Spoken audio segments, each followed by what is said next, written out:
Hi.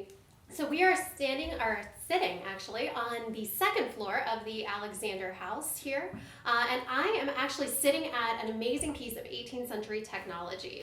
This is actually a barn loom, meaning that it would not have actually been inside the house. It would have actually had its own building, or it would have been kept, as the name implies, in the barn. We have it inside for conservation purposes as well as instructional purposes. But this right here is an amazing piece of 18th century technology. And for this particular piece of technology, we need a couple of things to get started. Now, this right here, this is actually going to be wool, and this is one of the types of materials that we are going to use in the winter in order to keep us a little bit warmer.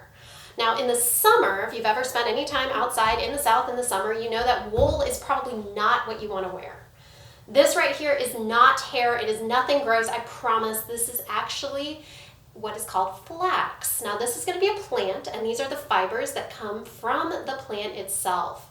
It's kind of like bamboo or a grass. It grows about waist high, and what you're going to do is you're actually going to quite literally harvest it, throw it on the ground, and rot it. Then you're either going to stomp on it or you're going to grab something called a flax break. It's basically a bench with an arm that comes and smacks it. And it's going to break all of those hard pieces from the bamboo there and start to get at all of this stuff on the inside. Now, in order to turn this into something that I can put on this loom right here, I actually need my medieval torture device. No, it's not a medieval torture device. This is actually called a hackles. Now, this right here is basically a giant comb, and what you're going to do is you're going to use this to comb out the flax and get it into something that's going to eventually be able to be turned into string. Now once we've gotten our string, we're actually going to need this right here. This is called a shuttle, and what you do is you wrap the string around it, and this is going to make it easier to do some of your weaving. Now the way this works, if you've ever woven with paper in, say, your art class, you've done something very similar. You're going to go over, under, over, under. Now this piece of technology has something to make things a little bit easier for you. I've got two different colored strings. I have white strings and I have purple strings. And what happens when I hit these petals on the floor, when I step on them, it's going to raise or lower one of the colors. So right now I have the purple elevated and the white lower. If I move to the other petal, it's going to do the exact opposite. Now what I do in order to make a stitch is, first off, I have to figure out where I was the first time.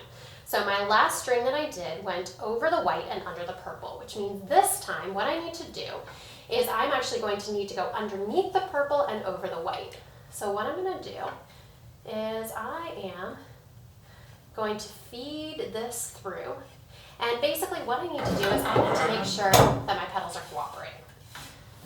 And so you'll notice that I had to make sure that I had the right strings elevated, and also from time to time you are going to also have to make sure that you are basically paying attention as you're going through this, because the last thing you want to do is end up missing a stitch. So what you're going to do is you're going to send the shuttle through all the way through to the end, and you are going to end up having made a single row. So you pull this through, make sure that your string is all the way pulled through. Don't pull it too tight or you're going to end up pulling this and creating a very interesting looking blanket. And then you pull this arm back and you're going to be able to have your first line. Now from the time that you start by harvesting the flax to the time that this is finally finished, it's been about a year. That's 1 year to make a bed sheet. And now this is something that the Alexander girls are definitely going to be working on, but it's not just the girls.